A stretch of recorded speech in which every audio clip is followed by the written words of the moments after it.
Hi friends, welcome to Surbhi kitchen. ഇന്നത്തെ നമ്മുടെ recipe ചട്നിയാണ്. ഇത് പീനട്ട് ചട്നിയാണ്. വളരെ എളുപ്പമാണ് തയ്യാറാക്കാൻ. ഒന്ന് കണ്ടു നോക്കാം. ഇവിടെ ഇതൊരു പാൻ ചൂടാൻ വെച്ചിട്ടുണ്ട്. അതിൽ കുറച്ച് ഓയിലാണ് ആഡ് ചെയ്യുന്നത്. ഇത് വെളിച്ചെണ്ണയാണ് ഞാൻ എടുത്തിരിക്കുന്നത്. ഇനി ഇതിൽ കടല ആഡ് ചെയ്ത് കൊടുക്കാം. ഇവിടെ എടുത്തിരിക്കുന്നത് തൊലി കളഞ്ഞ കടലയാണ്. 150 ഗ്രാം എടുത്തിട്ടുണ്ട്. കുറച്ച് സമയം നമുക്ക് വഴറ്റി കൊടുക്കാം. ഇനി നമുക്കിതിൻ്റെ കൂടെ കുറച്ച് ഐറ്റംസ് കൂടി ആഡ് ചെയ്ത് കൊടുക്കാം. ഇവിടെ ഇപ്പോൾ ആഡ് ചെയ്തിരിക്കുന്നത് ഉഴുന്നുപരിപ്പും കടലപ്പരിപ്പുമാണ്. ഇവിടെ ഉഴുന്നുപരിപ്പ് 2 ടേബിൾ സ്പൂൺ, അതുപോലെ കടലപ്പരിപ്പ് 2 ടേബിൾ സ്പൂണാണ് ഞാൻ എടുത്തിരിക്കുന്നത്.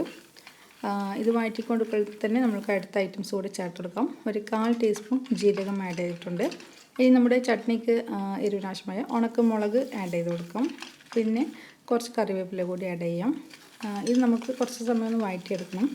അതായത് ഒരു ലൈറ്റ് ഗോൾഡൻ കളർ ആവുന്നവരെ നമുക്കൊന്ന് വഴറ്റിയെടുക്കാം.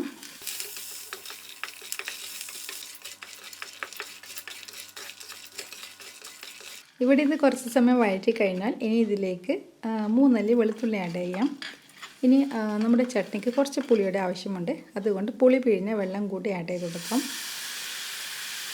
ഇനി ഈ ചട്നിക്ക് വേണ്ടത് കുറച്ച് കായത്തിൻ്റെ ആ ഒരു ടേസ്റ്റാണ്. അപ്പോൾ കായപ്പൊടി ആഡ് ചെയ്യാം. ഇവിടെ ഈ ചട്നിക്ക് എരിവിന് നമ്മൾ ഉണക്കമുളക് ചേർത്തിട്ടുണ്ട്. എങ്കിലും കുറച്ച് കളറിന് വേണ്ടി ഞാനിവിടെ കാശ്മീരി മുളക് പൊടി ഒരു 1/4 ടീസ്പൂൺ ആഡ് ചെയ്തിട്ടുണ്ട്. നന്നായിട്ടൊന്ന് ഇളക്കി ചേർത്തതിന് ശേഷം നമ്മൾക്ക് ഈ തീ ഓഫ് ചെയ്ത് ഈ പാൻ അങ്ങോട്ട് മാറ്റി വെക്കാം. ഇനി നമ്മൾ വറുത്തെടുത്ത ഈ കടലയൊക്കെ നല്ലപോലെ ഒന്ന് തണിയട്ടെ. തണിയതിന് ശേഷം നമുക്കൊരു മിക്സിയുടെ ജാറിലിട്ട് അരച്ചെടുക്കാം. അപ്പോൾ നമ്മളിതിൽ ഉപ്പ് ചേർത്തുന്നില്ല. അപ്പോൾ ഉപ്പ് കൂടി ഒന്ന് ആഡ് ചെയ്ത് കൊടുക്കാം. ഇവിടെ കല്ലുപ്പാണ് ആഡ് ചെയ്തിരിക്കുന്നത്. ഇപ്പോൾ കടല നന്നായിട്ടൊന്ന് തണിയിട്ടുണ്ട്. ഇനി നമ്മൾക്കൊരു മിക്സിയുടെ ജാറിലേക്ക് ഇതൊന്ന് ഇട്ട് കൊടുക്കാം.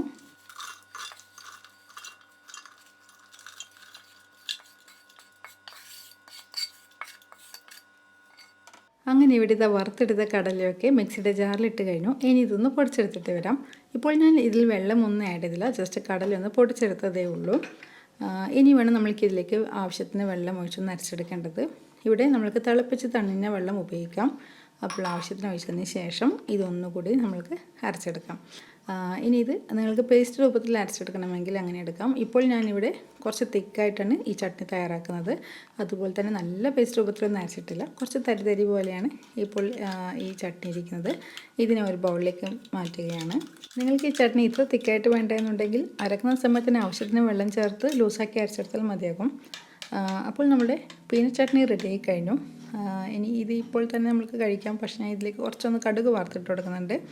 അപ്പോൾ ഇവിടെ ഒരു പാൻ ചൂടാൻ വെക്കാം. ചൂടായി വരുമ്പോൾ അതിലേക്ക് ഓയിൽ ആഡ് ചെയ്യാം. എന്നിട്ട് ആവശ്യത്തിന് കടുക് ആഡ് ചെയ്ത് കൊടുക്കാം. ഈ കടുക് നന്നായിട്ട് പൊട്ടിക്കഴിഞ്ഞാൽ നമുക്ക് ചട്നിയിലേക്ക് ആഡ് ചെയ്യാം. ഇപ്പോൾ കറിവേപ്പിലയും ഉണക്കമുളകും നിങ്ങൾക്ക് ആഡ് ചെയ്യണമെങ്കിൽ ആഡ് ചെയ്യാം. അപ്പോൾ ഒന്നും ഞാനിപ്പോൾ ആഡ് ചെയ്തിട്ടില്ല. അങ്ങനെ ചട്നിയിലേക്ക് ഇതാ കടുക് വറുത്തത് ഞാൻ ചേർത്ത് കഴിഞ്ഞു. ഇവിടെ ഇത് മിക്സ് ചെയ്ത് കഴിഞ്ഞാൽ നമ്മുടെ ടേസ്റ്റി ആയിട്ടുള്ള പീനട്ട് ചട്നി ഇതാ റെഡി ആയി കഴിഞ്ഞു. ഇനി നമുക്ക് പുതിയൊരു റെസിപ്പി ആയിട്ട് വീണ്ടും കാണാം. താങ്ക്